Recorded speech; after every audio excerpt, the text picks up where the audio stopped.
They never raise their voice. They never threaten you. They never say anything obviously cruel, and yet somehow, after every conversation with them, you feel confused. You feel guilty.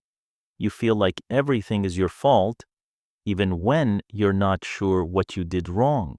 That feeling has a name, and it's not weakness, it's not sensitivity. It's the result of a very deliberate psychological process. Today, we're going to decode the 7 signs that someone is secretly manipulating you, and what to do when you recognize them. Welcome to MindFrame Lab, where we decode human behavior. Manipulation is one of the most damaging things a person can experience, precisely because it's invisible. Unlike physical aggression or obvious verbal abuse, psychological manipulation operates in the shadows.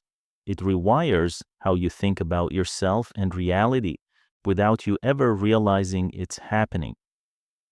Research in social psychology shows that manipulative behavior is far more common than most people think, and the people most likely to use it are often the ones closest to us: partners, family members, friends, co-workers. Here are the 7 signs you need to know. Sign number 1, they make you question your own memory. You remember a conversation clearly. You remember what was said, how it was said, and how it made you feel. But when you bring it up, they tell you it never happened, or that you misunderstood, or that you're being too sensitive. This is called gaslighting, and it's one of the most powerful tools a manipulator has, because when someone consistently denies your experience of reality, you stop trusting yourself. And a person who doesn't trust themselves is very easy to control. The key sign is the pattern. Everyone misremembers things occasionally, but if this happens repeatedly, if you constantly find yourself doubting your own perception around a specific person, that is not a coincidence. Sign number 2, they use your vulnerabilities against you. At some point, you opened up to them. You told them about your fears, your insecurities, your past. You trusted them with something personal. And now, in moments of conflict, those things get weaponized. Suddenly, your fear of abandonment is used to keep you compliant. Your insecurity about your appearance becomes a casual comment that cuts deeper than it should. Your past mistakes get brought up repeatedly, not to resolve anything, but to keep you feeling small.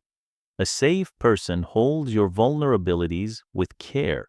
A manipulator files them away for later use. Sign number 3, they never take responsibility. No matter what happens, it is never their fault.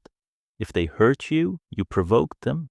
If they lied, you made them feel like they couldn't tell the truth. If they failed at something, external circumstances are always to blame. This isn't just stubbornness. It's a deliberate strategy. By never accepting responsibility, they ensure that guilt always flows in one direction, toward you. And guilt is one of the most powerful control mechanisms that exists. Sign number 4, they alternate between warmth and coldness. One day they are loving, attentive, generous.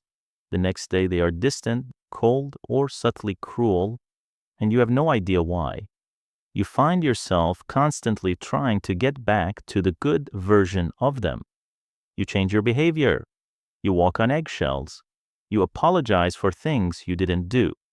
Psychologists call this intermittent reinforcement, and it is the same mechanism that makes gambling addictive. The unpredictability of the reward keeps you hooked, always chasing the next moment of warmth. Sign number 5, they isolate you. It starts subtly. A comment about how your friend doesn't really have your best interests at heart. A suggestion that your family is too involved in your life. A mild jealousy when you spend time with others. Over time, the circle of people you feel comfortable around gets smaller and smaller, and a person without a support network is completely dependent on the manipulator for their sense of reality, their emotional regulation, and their self-worth. That is exactly the point. Sign number 6, they reframe everything to make you the problem. You try to express how something made you feel. A healthy person listens, acknowledges, and engages. A manipulator turns it around. Suddenly, the conversation is about your tone, your timing, your oversensitivity. The original issue disappears completely.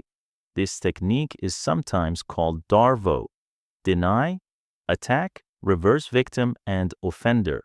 The manipulator denies the behavior, attacks you for bringing it up, and positions themselves as the real victim of the situation.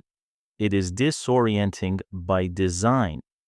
Sign number 7, you feel worse about yourself than you did before knowing them. This is perhaps the most important sign of all.